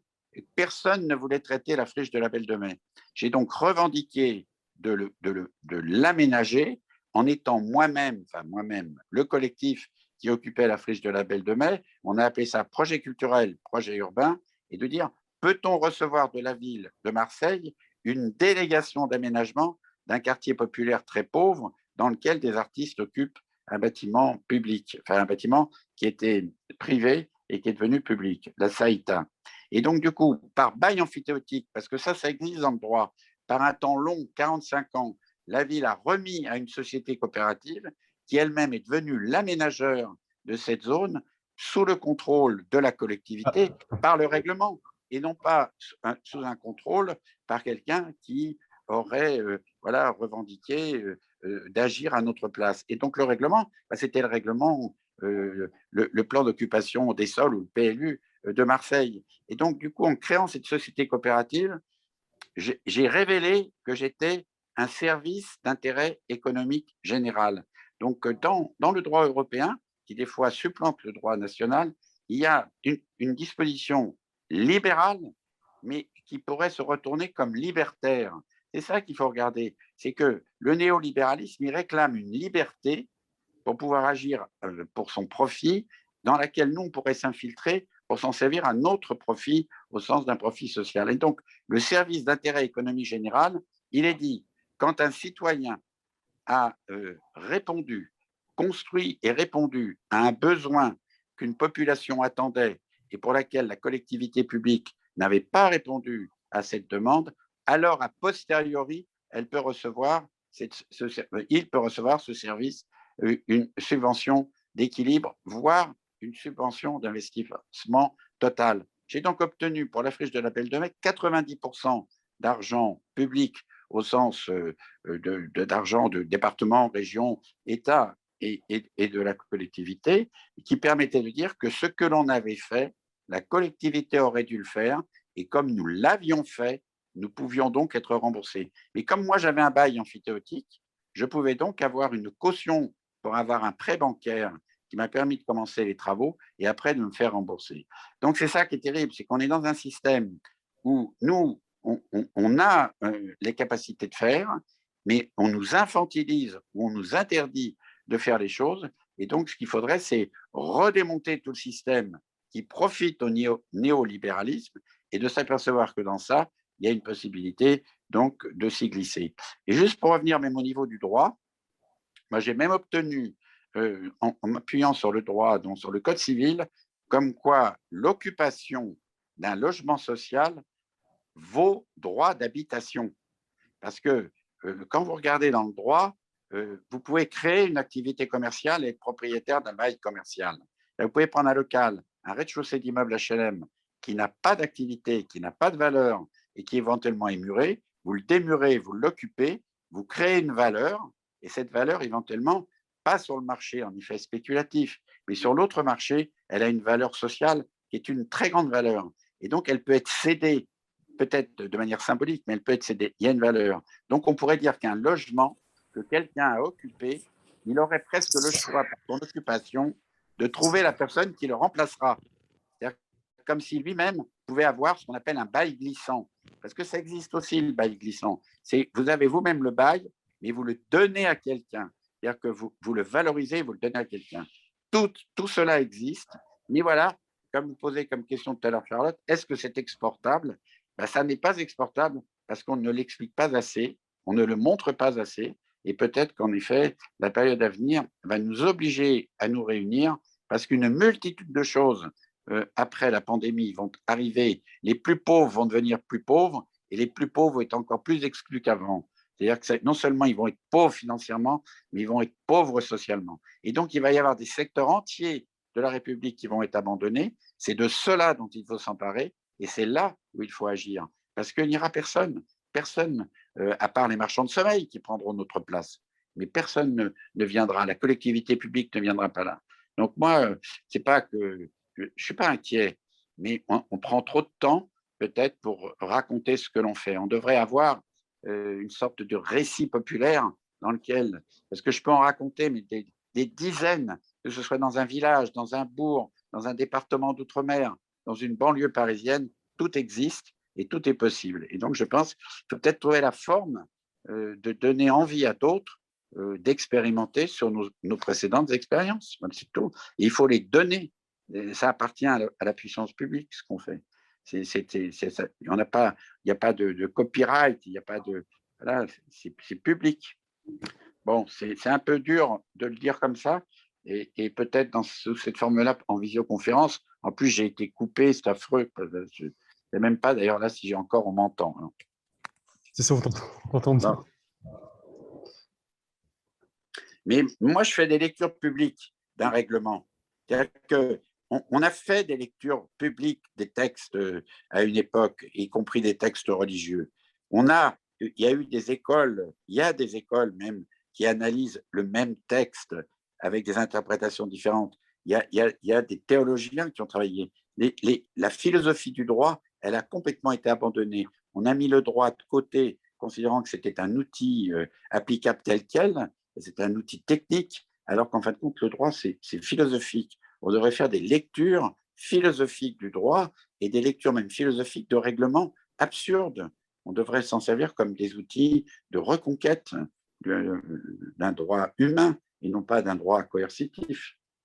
Mais Patrick, je voulais juste rajouter un point parce que c'est intéressant de penser au rôle des architectes qui, bien souvent, et je pense ici au format du concours, où les architectes mettent leur créativité et au service en fait, de trouver des manières créatives de rajouter des mètres carrés ou de contourner justement les règlements pour gagner les concours. Et il y a un exemple très frappant, peut-être que Dieter le connaît d'ailleurs, je ne me souviens pas du cas exact, où une agence d'architecture avait gagné un concours parce qu'ils avaient réussi à rajouter un étage en lisant la loi d'une certaine manière, c'est-à-dire qu'en creusant le terrain, on arrivait à avoir un étage supplémentaire. Et en fait, du coup, la loi a été modifiée après ça pour justement éviter que ça soit fait. Du coup, je trouve intéressant que si les architectes et leur génie créatif étaient mis plus au service du bien commun d'un point de vue, par rapport à ce que tu disais, la manière dont on peut utiliser ces textes de loi, les interpréter d'une manière productive plutôt que justement être au service de l'immobilier, peut-être. Ça serait intéressant. Mais même, tu vois, Charlotte, moi, j'ai introduit, il y a, je sais pas, 20 ans, 25 ans, un critère dans l'attribution des marchés publics. C'est impensable, ça. La moitié de la construction est publique. Donc, la moitié vient avec de l'argent public. Qui construit, en général, les entreprises du BTP privé? C'est-à-dire, contrairement à ce qu'ils disent, ils sont bien contents d'avoir la moitié de leur marché par, très souvent d'ailleurs, des marchés acquis, des marchés où ils se partagent le marché, les 4 grands du BTP. Moi, j'ai introduit une clause qui était une clause sociale et une clause locale. Donc, à l'époque, comme c'était l'Europe, il fallait faire des appels d'offres européens. Donc, on allait chercher un travailleur, mettons, au sud de l'Italie, on avait un meilleur prix pour éventuellement, enfin, une entreprise qui avait un travailleur au sud de l'Italie, pour avoir un meilleur prix pour un équipement donc dans l'ouest de la France. Moi, je pensais que voilà, le local était déjà un facteur social. Si, avec de l'argent public, tu passes un marché public à une entreprise locale, il y a une vision entre l'argent public et le travail fourni grâce à l'argent public. Mais après, j'ai introduit une clause supplémentaire qui est que l'entreprise qui était choisie, je voulais presque, on pourrait dire, connaître non pas les salaires qu'elle verse, mais la façon dont elle traitait elle-même le travail social chez elle, parce que tu ne peux pas produire un bâtiment par un travailleur, un bâtiment qui aurait du sens, par un travailleur qui serait un travailleur voilà, complètement exploité. C'est pour ça que j'avais appelé la haute qualité humaine. Mais ce qui est incroyable, c'est qu'en faisant cela, je suis redescendu à des échelles petites qui étaient de dire, mettons, plutôt que de donner un lot de peinture à une seule entreprise de peinture qui, elle, va sous-traiter son lot à des petits artisans qu'elle va étrangler, est-ce que je pourrais donner un lot de peinture à plusieurs petits artisans que je créerais en coopérative sur un chantier public? C'est un détail absurde, mais c'est un truc qui est complètement, qui retourne la mentalité. On a fait une opération, on allait détruire des maisons dans le nord de la France, on a dit on les prend, les logements sociaux, mais on ne va pas faire une opération de 60 maisons que personne ne saura faire, on va faire 60 opérations de une maison. Toi, rien que de dire ça, personne n'avait compris. Mais en faisant 60 opérations d'une maison, on a eu 60 plannings, 60 chantiers qui ont fait que d'un seul coup, les habitants ont été complètement reliés à la dimension unique de leur chantier. Mais comme les maisons étaient mitoyennes, c'est devenu un projet commun. Le 1 était un ensemble du tout et le tout était géré par le 1. Et ça a complètement changé. Le chantier n'a pas eu de palissade, le chantier n'a pas eu de planning vraiment. Et même le chantier, financièrement, il a été géré par les habitants qui avaient leur mot à dire et ils le savaient très bien, puisqu'il y avait beaucoup d'ouvriers du bâtiment qui étaient au chômage dans les maisons qu'on réhabilitait. Et donc, tu vois, c'est ça qu'il faut arriver à dire, c'est il faut arriver à retourner, on réintègre la vie, mais on la réintègre dans les lois telles qu'elles sont définies, mais on les réintègre concrètement. Et donc, ce chantier, il s'est devenu presque une entreprise, j'aime pas le terme, d'insertion ou de réinsertion, puisque jamais personne n'aurait travaillé pour la maison de son voisin. On aurait mis n'importe qui sur un chantier lointain. Et moi, je pense que c'est ça que les architectes devraient faire avant de penser à la forme ou avant de penser, tu vois. Alors, c'est sûr que pour les concours, c'est très compliqué parce qu'il faut rendre une forme. Et donc, moi, j'ai fait une expérience de me présenter devant un jury sans rien, en racontant l'histoire, comment je ferais. Bon, j'ai gagné parce que je me suis bien battu, mais on devrait avoir, en fin de compte, des formes qui ne viendraient qu'après désignation des maîtres d'œuvre et des entrepreneurs. Tu vois, moi je refais tout au moment où je choisis l'entreprise. Qu'est-ce qu'elle sait faire? Qu'est-ce qu'elle veut faire? Et c'est ça qui donne de la forme. Donc, c'est beaucoup de boulot, mais en même temps, c'est énormément de plaisir. Alors que dans l'autre cas, c'est beaucoup de boulot et beaucoup de tristesse, quoi. Donc, je ne sais pas comment vous le dire, mais je ne veux pas donner l'impression que tout est possible, mais presque, on pourrait dire. Mais c'est super. Et on ne D'habitude, mesure c'est pas. l'inverse. Tout le monde est là, on peut rien faire, c'est l'enfer, on n'en Voilà. sortira pas. Alors, du coup, tant mieux. Non, mais parce que tu sais, c'est quand on arrive au bout du bout, rien n'est possible. Et c'est au moment où rien n'est possible que la chose impossible arrive. Tu vois, et quand tu parlais des zones et des aides, parce que c'est assez intéressant, si tu veux, je travaille sur ça à Bagnols en ce moment. La zone, tu te rends compte, on a appelé ça des zones. Et le Z, c'est la dernière lettre de l'alphabet. Et tu te rends compte que le Z, il était la 7e lettre de l'alphabet. Et on l'a sorti. Et un jour, on a dit qu'il faut le réintégrer à la place du G. On n'a jamais voulu. On a mis le Z à la fin. Et le Z, c'est un signe absolument magnifique parce que c'est 2 barres horizontales avec une diagonale parce que la barre verticale, c'est un conflit. Donc le Z, en fin de compte, c'est peut-être, tu vois, c'est peut-être le lieu de la négociation, quoi. Donc là, je travaille sur ça en ce moment. Là, c'est le 0 et en même temps, c'est la dernière lettre de l'alphabet et c'est peut-être le début de quelque chose. Mais tout se passera là parce que tout est là. Toute la jeunesse, toute la puissance, toute la misère est là, si tu veux. Donc tout se passera là. La révolte se passera là. Et il faut regarder d'ailleurs comment les jeunes recréent même des entreprises, des fois liées à la drogue, au trafic, mais voilà, il existe ailleurs. Hein. Et il faut regarder comment même comment l'informatique, d'ailleurs, comment ils recréent des réseaux qui sont des mini-organisations sociales. Tout est là. Le reste est sans intérêt. Tout est dans la zone. Moi, par rapport au concours, je voulais rebondir sur le fait que je crois qu'en France, j'étais allé voir du côté du droit, lorsqu'il y a une commande publique, un acteur public est obligé de passer par le format du concours. Et le concours est défini comme étant, donc il y a un jury, il y a des critères de définition du jury, et ce jury va choisir un projet. Donc en fait, le droit va vraiment déterminer le format du concours. Et Charlotte a donné un super exemple d'une réponse à un concours qui était très intelligente, mais je crois que voilà, dans la majorité des cas, il s'agit plutôt de choisir un projet déjà fini. Je crois que Patrick a déjà aussi beaucoup parlé de ça. Et on produit une image, cette image doit être exécutée. Et entre la proposition de l'image, l'exécution de l'image, il n'y a absolument aucun champ qui est laissé libre à toute forme d'expérimentation possible.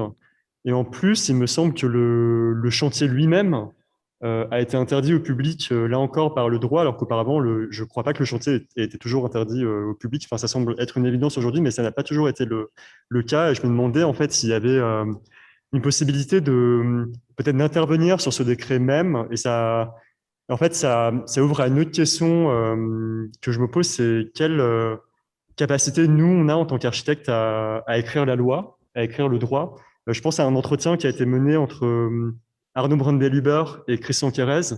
Et à un moment, Christian Quérez, en fait, il fait l'observation que le droit n'est pas écrit par les architectes, donc il est écrit par des politiciens, par des députés, et par des gens, en fait, ils n'ont pas de rapport avec le... Oui, mais tu vois, Naji, tu m'entends, Naji, là? Oui, je t'entends, il y a eu un écho bizarre, mais ça Non, va. mais quand tout à l'heure, Charlotte a montré un quartier voilà, dans une cité. Alors, déjà là, tout est faux, parce qu'il n'y a pas d'espace public. Quand il y a un espace public, on ne sait pas à qui il est. L'immeuble est construit avec ce qu'on appelle le tour d'échelle. Seule la propriété de l'office d'HM est à la périphérie. Et Charlotte a dit un truc juste. Elle a dit, en fin de compte, les cours intérieurs et tous les espaces qui sont autour, c'est dans un non-droit. C'est-à-dire qu'en fin de compte, c'est ni l'office d'HLM, ni l'association de locataires, je ne sais pas quoi, peu importe qui en est le détenteur. Mais là, il y a un non-droit. Tu fais un chantier dans un logement social, tu bloques tous les espaces publics au prétexte que les 3 tours que tu rénoves, elles ont bien sûr la main mise sur l'espace qui est autour parce que personne ne le revendique. Tu fais ça dans une rue, tu ne fermes pas toute la rue quand tu fais un immeuble. Et donc, les camions alimentent toujours l'immeuble en travaux en passant par la voie publique. Il n'y a pas d'un seul coup chantier interdit au public dans une grande avenue ou dans une rue à Marseille ou dans n'importe quelle ville. Alors, il faudrait réinventer ça. C'est un peu ce qu'on avait fait à la friche de la Belle de Mai. Normalement, j'aurais dû rendre les espaces publics qui avaient été pris par la Saïta au moment où elle s'est développée, qui avaient pris sur la ville. Et moi, j'ai revendiqué de garder les espaces publics et de les gérer nous-mêmes, y compris la police, y compris le ménage, le nettoyage des garages publics, les plantations et autres. Et donc, c'est un peu de ça. Il faudrait retourner, disons, il faut.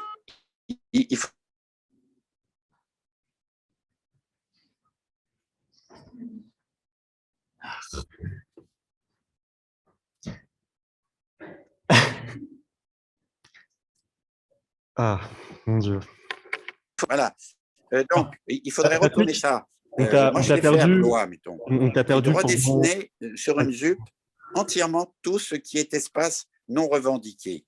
Il y a le parking semi-privé, il y a la pelouse, il y a le machin, il y a tout, il y a l'immeuble et tout. Et de redessiner presque là et de dire, en fin de compte, quand on a fait la cité, on a négligé toute l'histoire de l'espace public et de l'espace partagé, de l'espace en copropriété, Charlotte l'a dit tout à l'heure, et on pourrait le réintégrer justement dans la copropriété, celle des immeubles, qui aurait donc un droit de regard sur cet espace public. Je vous jure, il y a un travail magnifique à faire sur les cités avec ça, parce qu'il y a trop de voiries, et il n'y a que des voiries de cul-de-sac, il n'y a pas des voiries de passage, et il n'y a pas d'espace public partagé.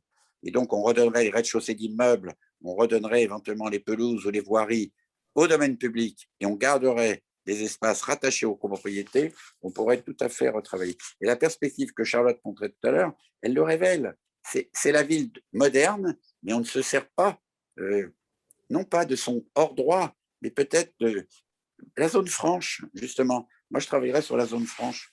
J'irais après, y compris sur la fiscalité et tout. Il faut travailler sur la fiscalité, il faut travailler sur la police même.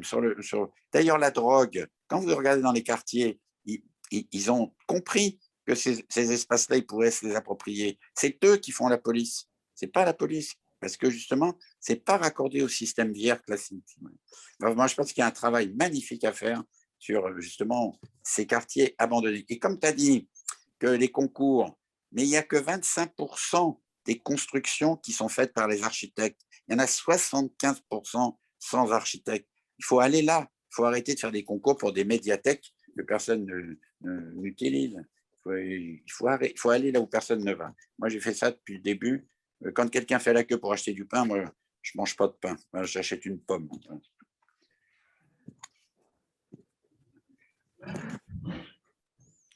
On a un monde devant nous, un monde libre devant nous, un monde abandonné devant nous. Voilà. Et cet abandon peut permettre une liberté. Moi, je voulais aussi parler, il y a quelque chose dont on n'a peut-être pas beaucoup parlé, qui est dans le domaine juridique, c'est la jouissance, c'est le droit d'usage, en fait. Et en fait, comment, à partir de ce droit d'usage-là, ça peut être le socle, d'une redéfinition de nos pratiques d'architecture, et peut-être même aussi de manière générale de la société dans son ensemble. Je ne sais pas si vous connaissez de base, le travail de Bernard Friot, Charlotte ou Patrick. Oui, oui. Naji, j'entends, ton micro est mal branché. Mon micro est mal branché. Là, Oui, ben, j'entends plus rien. là, tu m'entends mieux. C'est pas possible, ce système. Est-ce que Charlotte, tu m'entends? Oui, Oui, clairement, Charlotte, tu entends? très clairement. très clairement. Je peux répéter, Nagis, ce que tu dis. Il faut Bah. être créatif dans ces moments-là. Mais Patrick, tu m'entends, moi, quand je parle? Tu m'entends? Ah, j'entends plus rien. Bon, alors c'est du côté de Patrick.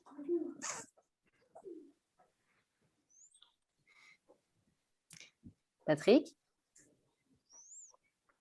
Il n'entend pas. Non. Non, moi, ce que j'allais... Ah, Patrick n'entend pas non plus. Toujours pas.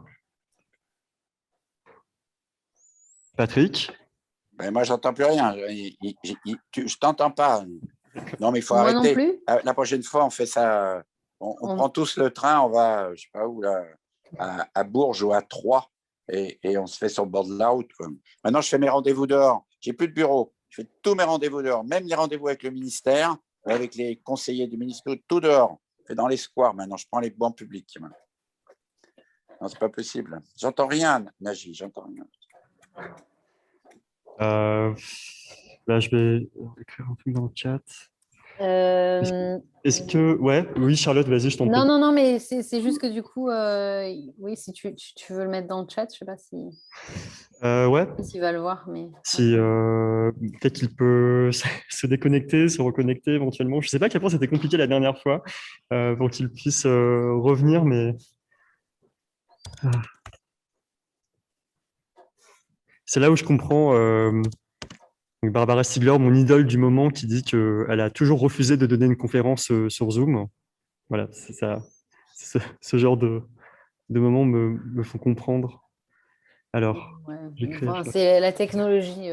Moi, il y a des gens qui disent que ça marche jamais. Je crois que c'en est la preuve. Patrick, tu nous entends? Non. Non.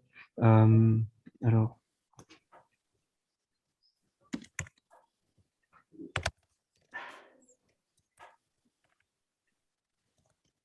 Mais du coup, il disait par rapport à aller aux endroits où on va jamais. Moi, j'ai commencé à m'intéresser, enfin, pas commencé, mais en fait, à tout ce qui est architecture de promotion immobilière en France, parce que du coup, justement, ça m'intéresse de voir si on ne peut pas infiltrer ces mécanismes justement de production spatiale qui sont abandonnés par les architectes, en fait.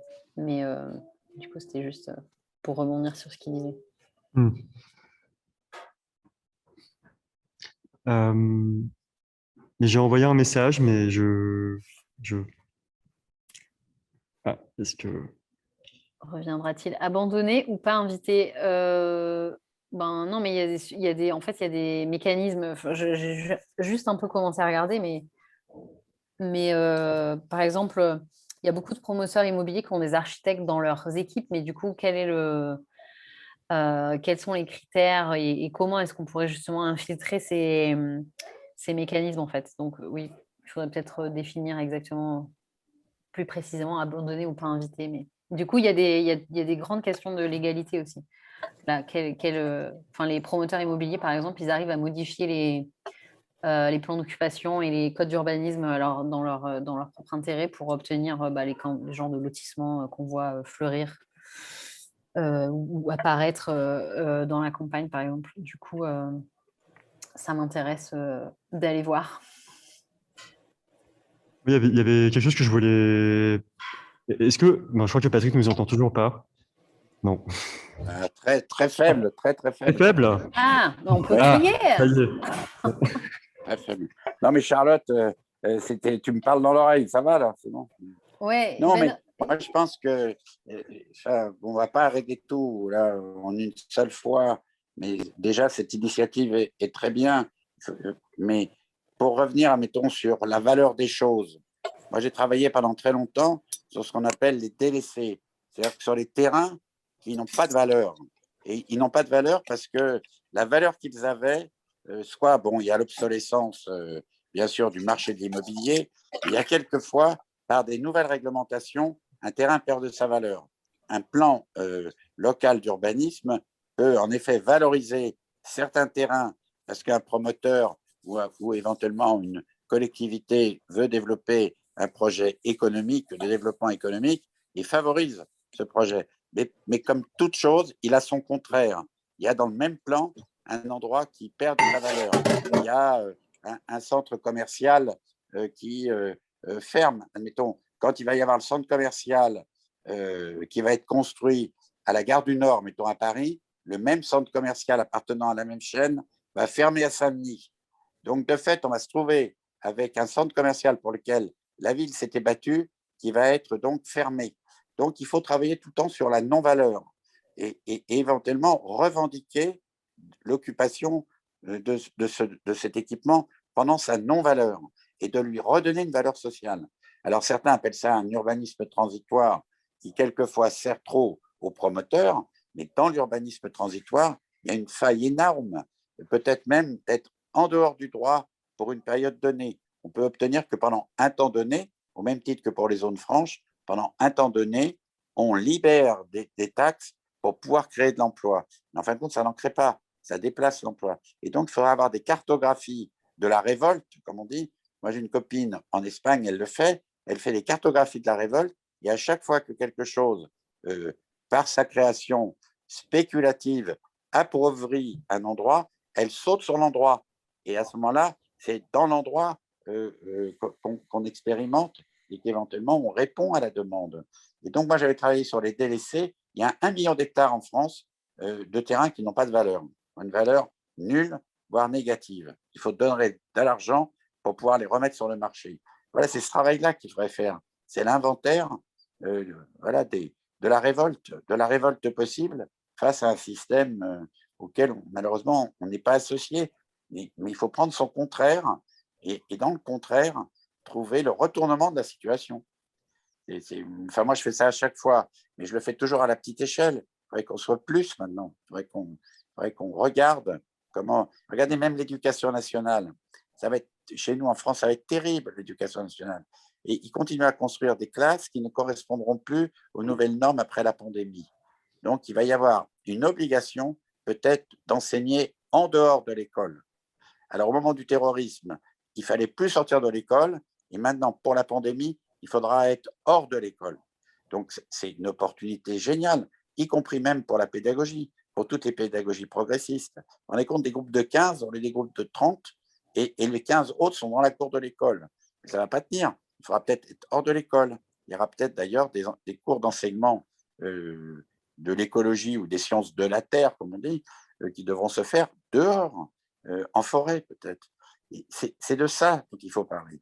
Il ne faut pas être bloqué là où tout le monde est. Bon, moi, de toute façon, j'ai du mal à parler sans voir et d'un sujet aussi large. Je pense que Nagy, ton initiative est magnifique. Charlotte, heureux de te voir, mais il faut qu'on prenne plutôt. On fait un vœu là, on recommence. C'est le début de quelque chose. C'est pas une fin. Notre débat de ce soir est le début de quelque chose. Ça marche. J'accepte. Il reste à peu près 10 minutes. Est-ce que je voulais laisser la parole à l'auditoire, que ce soit sur Zoom ou ici dans la Grange au Lac. Si vous avez des questions à poser à Charlotte ou à Patrick, n'hésitez pas. Pour les personnes qui sont en vrai, du coup, il y a 2 micros qui sont juste là. Et pour les personnes sur Zoom, n'hésitez pas à... Enfin, signalez-vous. Éventuellement, écrivez votre question pour qu'on vous donne la parole et que ce ne soit pas totalement chaotique, s'il vous plaît.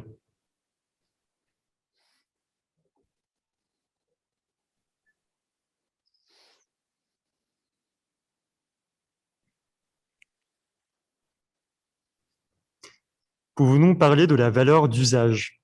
Oui, et moi aussi, je voulais rebondir sur la question de valeur d'usage. C'était il y avait quelque chose, moi, que j'ai lu aussi dans Construire ensemble, le grand ensemble, c'est cette question de volume capable. Alors, je ne sais pas si c'est Patrick qui a inventé l'expression, mais c'est l'idée que, en fait, on va donner non pas un logement qui va être totalement construit, on va seulement donner le plat et le couvert, donc c'est-à-dire ce qui fait que la structure va tenir, les murs et le plafond, et ce qui fait qu'on est à l'abri. Son statut, c'est le statut immobilier, tout ce qui est de l'ordre de la stabilité de la structure. Ensuite, tout ce qui va être de l'ordre mobilier, et ça peut être une salle de bain, une chambre entière, tout cela va être laissé libre à l'usage de la personne. Et en fait, comment dire, un logement, par exemple, un logement, si on prend l'exemple d'un logement social, si on donne un volume capable plutôt qu'un logement qui est totalement normé, dans ce cas-là, la transmission va à chaque fois garder la trace de l'appropriation qui aura été faite. Et cette appropriation, dans le droit, prend la forme, alors, du coup, du droit d'usage qui est la jouissance, il me semble, dans le droit français, et en fait, permet de changer complètement la valeur du logement qui n'est plus définie simplement par une valeur foncière ou spéculative, mais qui devient définie par, comme disait Patrick, une valeur sociale. C'est l'usage qui crée la valeur du logement, et ce n'est plus seulement le prix du foncier ou une valeur qui est déconnectée de l'usage, en fait. Enfin, voilà, bon, et je m'étais aussi demandé si il y avait déjà eu des volumes capables qui avaient déjà été proposés, en tout cas dans le cadre du logement social, si ça a déjà été fait et si dans votre travail respectif, dans vos travaux respectifs, Charlotte et Patrick, quelle place ça a. Mais en tout cas, oui, pour le droit d'usage, je pense que c'était en tout cas une question extrêmement Non, importante. moi j'ai travaillé sur quelque chose qui n'a jamais vu le jour, enfin qu'une seule fois, qui était de dire ce que tu viens de dire. Un logement vide n'a pas de valeur. Même pour un promoteur privé, il construit un logement, s'il n'a pas de locataire ou s'il ne l'a pas vendu, ça n'a pas de valeur. Donc, ce qui fait la valeur d'un logement, c'est son occupation. Et donc, c'est parce que quelqu'un l'habite que le logement a une valeur. Alors, est-ce que cette habitation, qui est donc des fois voilà, est payée par une allocation, parce que quelquefois, le logement social, il est payé au bailleur par une allocation d'aide que l'habitant reçoit. Donc, ça veut dire que c'est quand même encore une fois, parce que cette personne habite et qu'elle ne peut pas payer son habitation parce qu'elle est en difficulté, elle reçoit bien une allocation qui permet donc de payer l'office d'HLM qui, lui, va pouvoir rembourser son emprunt. Et donc, on pourrait dire qu'il y a là, à un moment donné, une trace d'un passage d'argent qui devrait être comme un pécule. C'est-à-dire que la personne qui habite, par son usage, elle devrait avoir un retour. Et pas un retour spéculatif, elle devrait avoir un retour d'aide. C'est-à-dire qu'elle devrait être reconnue comme étant sociétaire de l'ensemble construit. C'est-à-dire qu'elle aurait une part sociale et éventuellement, elle aurait en retour, peut-être le jour où elle déménagerait, le jour où elle partirait, au lieu d'avoir un dépôt de garantie bloqué, elle aurait une prime au départ. C'est-à-dire qu'on l'aiderait éventuellement à se reconstruire ou à se déplacer en fonction de l'emploi qu'elle a trouvé et tout. Là, aujourd'hui, c'est tout le contraire. On lui attribue, après, elle doit se taire et elle n'est propriétaire de rien. Mais c'est inhumain. Et donc, la valeur d'usage dans le logement social, elle est déterminante. Et donc, moi, je ne vais pas le dire maintenant, mais on pourrait lire un article dans le Code civil qui dit que la chose secondaire est supérieure à la chose principale.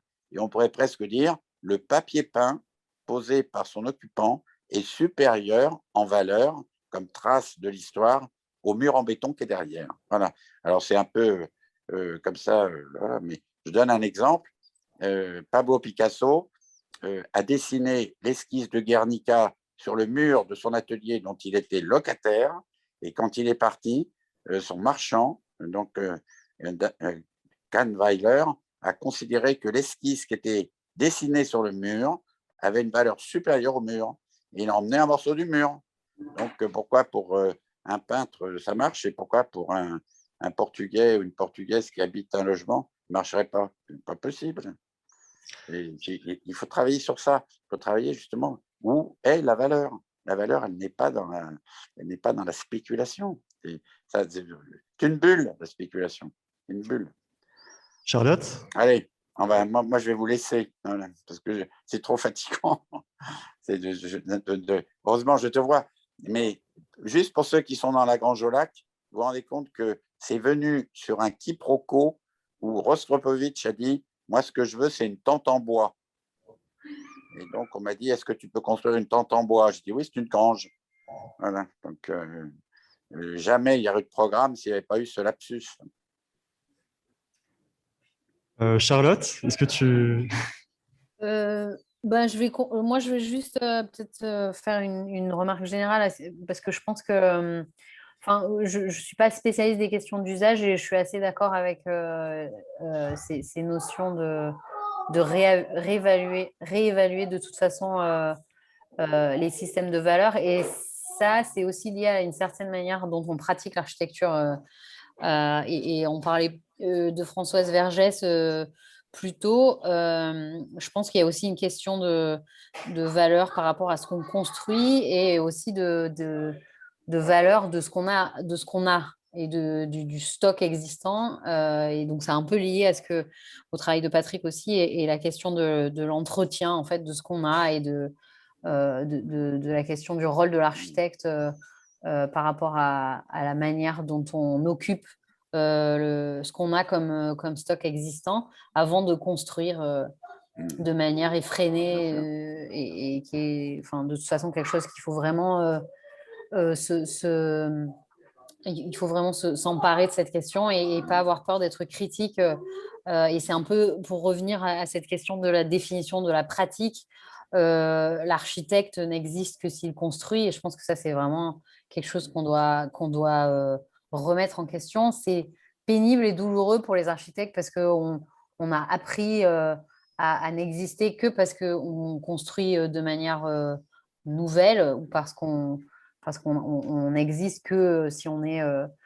J'aimais bien la référence de Patrick par rapport à la critique qu'on peut lui faire, qu'il n'a pas de ligne.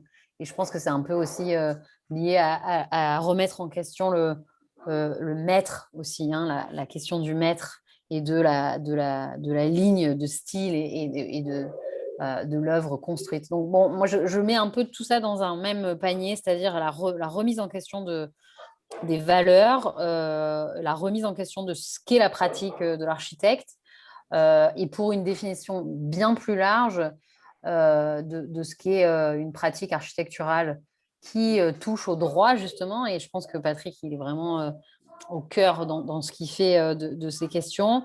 Moi, par rapport à ce que je fais, c'est bien plus, je dirais, anecdotique, mais c'est lié à cette redéfinition de ce qu'on peut faire en tant qu'architecte.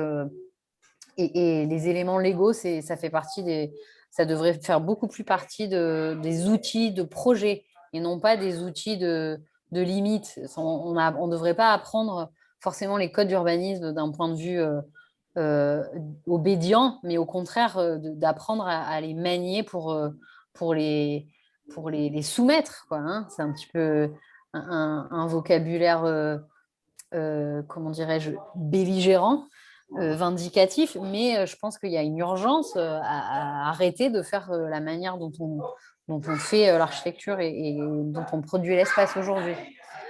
Donc voilà, moi je trouve ça super de se pencher sur les questions légales. C'est vraiment un truc essentiel, ça fait partie des mécanismes dont on a vraiment besoin et j'espère que j'ai contribué à l'intérêt de la conversation et merci beaucoup pour cette invitation. Merci beaucoup, Charlotte. Il y a peut-être une dernière, on a peut-être encore le temps pour une dernière question qui a été posée par Pascaline, qui dit: J'aimerais bien reprendre la question posée par Charlotte quand Patrick était parti. Comment faire quand les pratiques de gentrification s'approprient des pratiques de participation?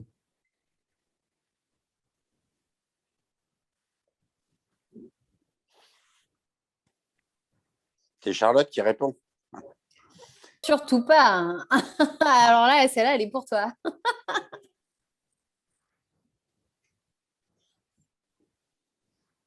Et moi, je pense que c'est mieux que l'inverse. Voilà, c'est mieux que… Voilà, si quelqu'un considère à un moment donné que avoir une terrasse, c'est mieux que de ne pas avoir de balcon, qu'éventuellement avoir un jardin, c'est mieux qu'un parking, qu'éventuellement à donner son avis, même si c'est un avis voilà, sans grand effet, mais de comprendre que peut-être il faut revivre ensemble, peut-être, hein, si c'est nous qui avons donné ce modèle, et ben voilà, on nous le vole. Bon, ben, moi, je recommence ailleurs. Enfin, moi, ça me gêne jamais. Voilà, donc, mais il faut très vite repartir ailleurs. Il faut très vite tourner. Donc, quand on est volé, il faut courir plus vite, quoi. Voilà, moi, je suis tout le temps, je suis jamais gêné, quoi. C'est comme ça. Voilà, donc, il faut s'y habituer, mais faut être tout le temps en mouvement. Il faut être plus rapide que l'adversaire. Mais voilà, moi ça m'est égal. Des fois, j'enrage quand je vois une affiche où je vois tous ensemble et que les gens qui sont sur l'image n'existent pas en vrai, ou je sais pas quoi, le commun, tout ça, j'enrage. Enfin bon, c'est quand même des mots mieux que certains. Voilà. Mais en effet, j'enrage aussi. Voilà.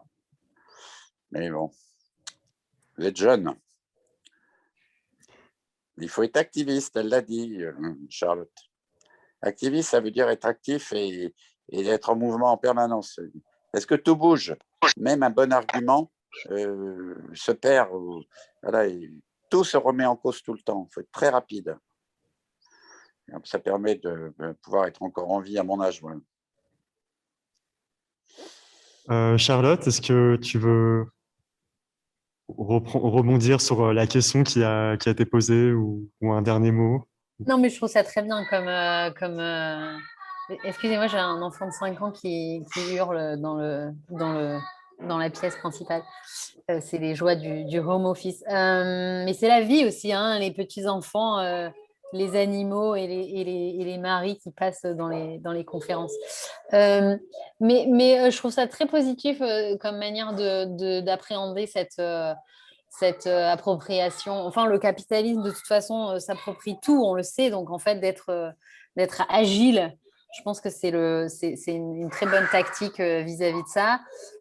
Effectivement, il vaut mieux que il y ait effectivement un semblant de participation que pas de participation du tout. Mais c'est vrai que ça reste une question cruciale par rapport à cette manière qu'ont les systèmes capitalistes à s'approprier tous ces mécanismes qui sont nés de l'activisme avec des motivations beaucoup plus altruistes, entre guillemets. Moi, je peux le lier de manière très concrète à une partie de mon travail qui est liée à une forme d'activisme institutionnel par rapport au genre et aux questions d'égalité.